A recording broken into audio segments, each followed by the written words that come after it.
Coming up on 5 Minute News.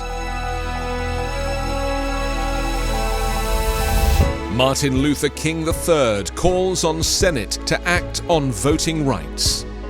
Texas hostages had welcomed their captor into synagogue. And extreme weather whips East Coast US. It's Tuesday, January 18, 2022. I'm Anthony Davis.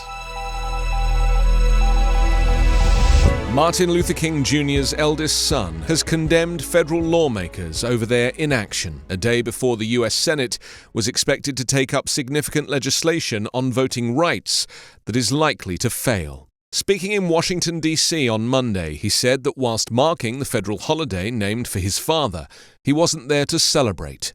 He was there to call on Congress and Joe Biden to pass the sweeping legislation that would help ease Republican-led voting restrictions passed in at least 19 states that make it more difficult to cast a ballot. Our democracy stands on the brink of serious trouble without these bills, he said. Monday's holiday marked what would have been the 93rd birthday of Reverend Martin Luther King Jr., who was just 39 when he was assassinated in 1968 while helping sanitation workers strike for better pay and workplace safety in Memphis, Tennessee. President Joe Biden said Americans must commit to King's unfinished work, delivering jobs and justice and protecting the sacred right to vote, a right from which all other rights flow.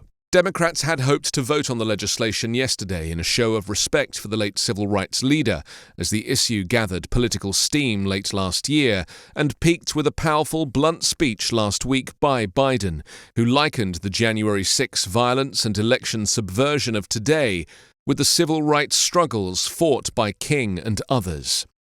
But it comes too late for many civil rights leaders. Senate Republicans remain unified in opposition to the Democrats' voting bills, and it looks as if there is no way through for the legislation to protect the right to vote. Members of a Texas synagogue invited a stranger in after he knocked on their door and offered him tea before he brandished a gun and held them hostage in a 10-hour siege the FBI called a terrorism-related matter in which the Jewish community was targeted.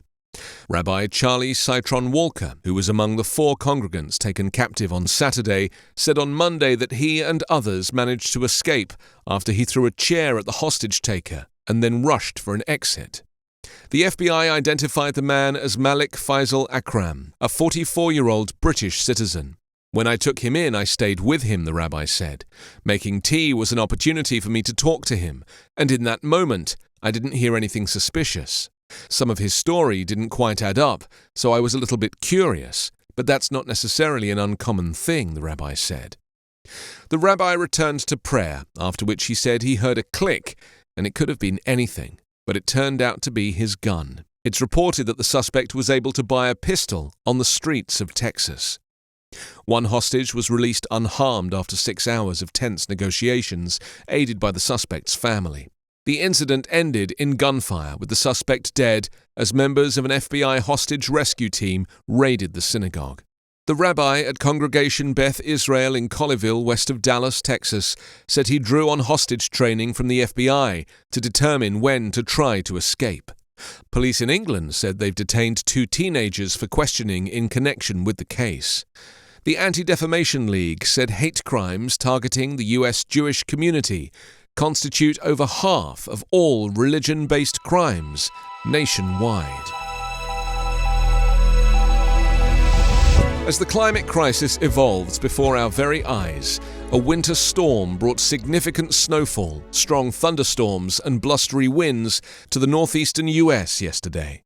The storm system dropped a foot or more of snow in parts of New York State, Ohio and Pennsylvania on Sunday night through Monday morning, after pummeling parts of the southeast on Sunday. Forecasters in Buffalo, New York, said almost 18 inches of snow fell by 1 p.m. on Monday. The city advised people not to travel if they didn't need to on Martin Luther King Jr. Day, while some surrounding towns instituted a travel ban.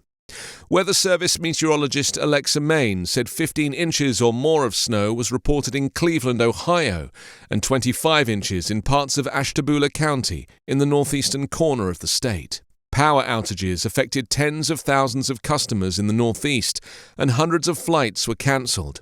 Many COVID-19 vaccination and testing sites had to close down. Forecasters said wind gusts in New York City could top out around 45 miles an hour and around 60 miles an hour on Long Island. Sleet and rain were the main threats for much of Massachusetts, Connecticut and Rhode Island. Periods of snowfall transitioned to rain overnight. Meteorologists in Boston said wind gusts could reach 70 miles an hour there. The howling winds spread a fire that destroyed a motel and 2 other structures in coastal Salisbury, Massachusetts, early Monday. Severe thunderstorms in Florida spun up a tornado with 118-mile-an-hour winds, destroying 30 mobile homes and seriously damaging 51 more. Despite this, the governor of Florida continues to reject climate change science. Governor Ron DeSantis is quoted as saying global warming concerns involve left-wing stuff. You can subscribe to 5-Minute News on YouTube with your preferred podcast app. Ask your smart speaker or enable 5-Minute News as your Amazon Alexa flash briefing skill. Subscribe, rate and review online at 5minute.news. 5-Minute News is an Evergreen podcast covering politics, inequality, health and climate, delivering independent, unbiased and essential world news daily.